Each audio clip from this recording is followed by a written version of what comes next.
Back in the 15th century, in a tiny village near Nuremberg lived a family with 18 children. 18, in order merely to keep food on the table for this mob. The father and head of the household, a goldsmith by profession, worked almost 18 hours a day at his trade and any other paying chore he could find in the neighborhood. Despite their seemingly hopeless condition, two of Albrecht Dürer the elder's children had a dream. They both wanted to pursue their talent for art, but they knew full well that their father would never be financially able to send either of them to Nuremberg to study at the academy. After many long discussions at night in their crowded bed, the two boys finally worked out a pact. They would toss a coin. The loser would go down into the nearby mines and, with his earnings, support his brother while he attended the academy.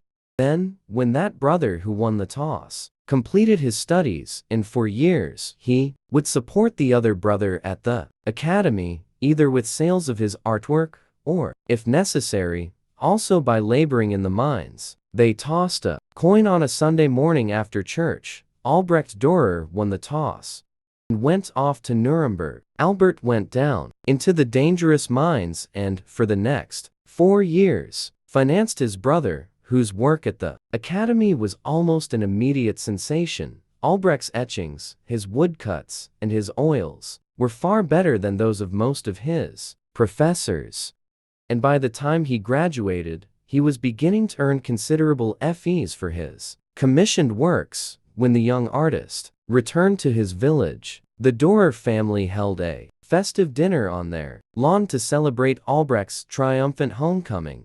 After a long and memorable meal, punctuated with music and laughter, Albrecht rose from his honored position at the head of the table to drink a toast to his beloved brother for the years of sacrifice that had enabled Albrecht to fulfill his ambition. His closing words were, "And now, Albert, blessed brother of mine, now it is your turn. Now you can go to Nuremberg to pursue your dream, and I will take care of you." All heads turned in eager expectation to the far end of the table where Albert sat, tears streaming down his pale face, shaking his lowered head from side to side while he sobbed and repeated over and over, "No, no, no, no."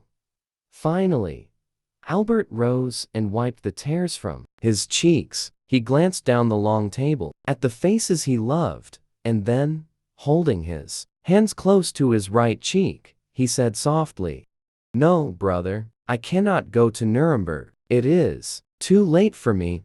Look what 4 years in the mines have done to my hands. The bones in every finger have been smashed, at least once, and lately have been suffering from arthritis so badly in my right hand that I cannot even hold a glass to return your toast, much less make delicate lines on parchment or canvas with a pen or a brush. And oh, brother, for me it is too late.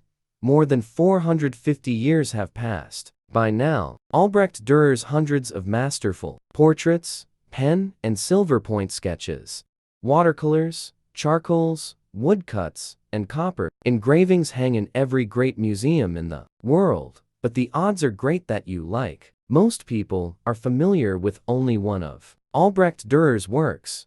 More than merely being familiar with it, you very well may have a reproduction hanging in your home or office. One day, to pay homage to Albert for all that he had sacrificed, Albrecht Dürer painstakingly drew his brother's abused hands with palms together and thin fingers stretched skyward.